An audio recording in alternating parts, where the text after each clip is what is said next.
by the way, the voice actor Jeff Bennett, who voiced Darth Revan inside a couple of the games, is also the same voice of Johnny Bravo. Mama warned me about women like you. I was hoping she was right. Hello everyone, it is Briximus Prime back for another Star Wars The Black Series action figure video, and today we're going to be taking a look at the Star Wars The Black Series Darth Revan from the Archive series. So this is a reissue of an older figure. So anyway, let's just get right on into the video by looking at that packaging really fast. And the packaging here is just this carded packaging. It's got a little image there of Revan. It says Darth Revan, Star Wars Black Series. Don't mind the dust I have on there. And then here on the back of the packaging, got that image again. Has a little bio of Darth Revan. It says, the enigmatic former hero of the Jedi Civil War, Darth Revan continued to play a pivotal role in the ongoing war between the Sith Empire and the Galactic Republic. And then down here, it's got a timeline, 50 years of Lucasfilm, yada, yada, yada. Anyway, who really gives a crap about this packaging?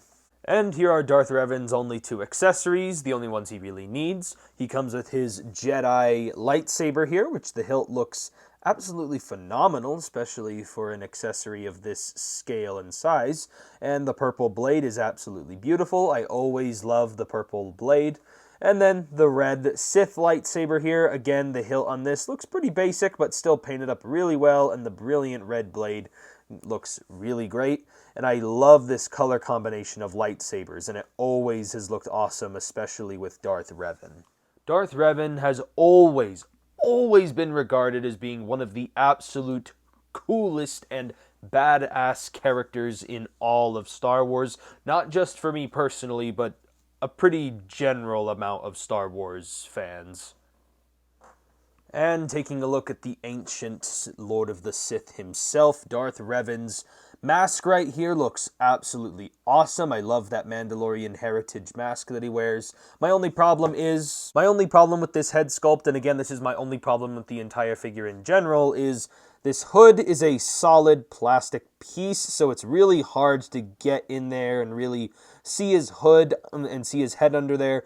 Really would have liked for this to have been cloth material, but then part of me also says that the hood wouldn't have looked this good with the cloth material, because cloth materials are so hard to like pose and everything to get them to look right. So honestly, I have no idea which way I would have preferred, but I definitely would have liked for them to have made a different kind of way to make this work.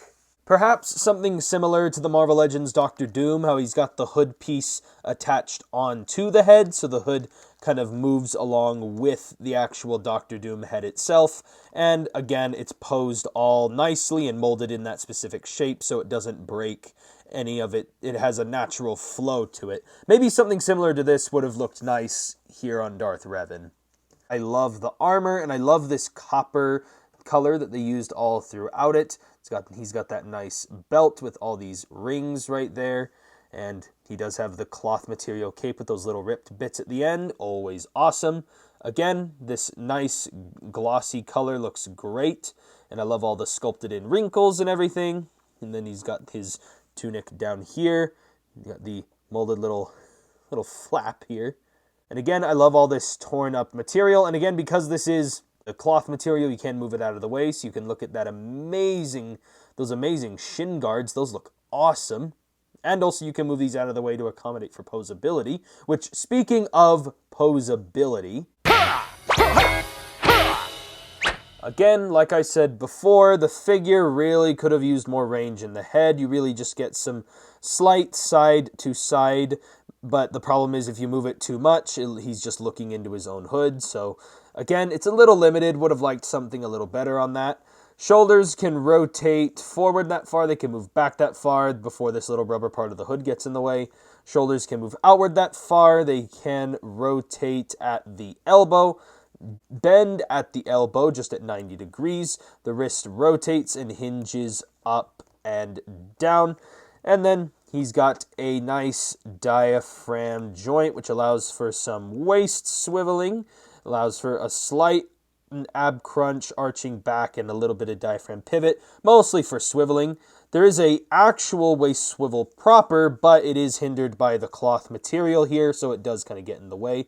If you move the cloth material out of the way, the hips can kick forward, they can kick back, they can move outward. He does get a thigh swivel, double jointed knees right there, and then the ankles can move up, they can move down, ankle pivot, and some holes at the bottom of the feet.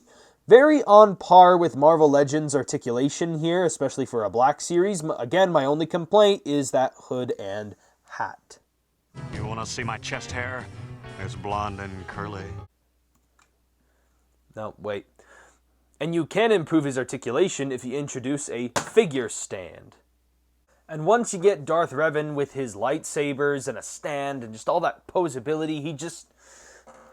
Oh, I just can't help but... And for some size comparisons, here is Darth Revan compared next to the previous Star Wars The Black Series figures I've taken a look at.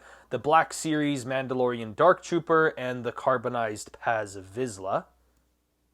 Here is Revan with some of my other Star Wars The Black Series Lords of the Sith, the Black Series Vader and Palpatine. And then here is Darth Revan with the previous video game Black Series figure I took a look at, the Umbra Operative from Battlefront 2. So anyway, that is basically it for the comparisons. Hey, how's about me and you go off and pick me out a new costume? And that is basically it for my review on the Star Wars The Black Series Darth Revan. And yes, I really love the character, and this action figure portrays his character very, very well. I really love how this action figure turned out. The only complaint I really have is what I said before about the whole hood and head thing. Again, it would have been nice if it was something similar to what they did with the Doctor Doom figure. I very much liked how that figure turned out. Especially with, you know, I always sing the praises of that Doctor Doom all the time. And this figure also deserves to also have some of its praises sung as well. But yeah, I really do like the figure. If I had to give the figure a rating, because again, the posability, the paint job, I love the cloth material. Just, I cannot find a single flaw with this figure. Even the accessories, I think the 2 lightsabers was all he needed. If I was going to give this figure a rating, I give him a very solid 9 out of 10. Again, just that head would have made him a lot better. So yeah, that is basically it for this review. If you guys enjoyed the review, be sure to give me a like on the video. Comment down below what you guys think. Subscribe to the channel for more Star Wars and action figure videos. And I'll catch you guys next time. And may the Force be with you.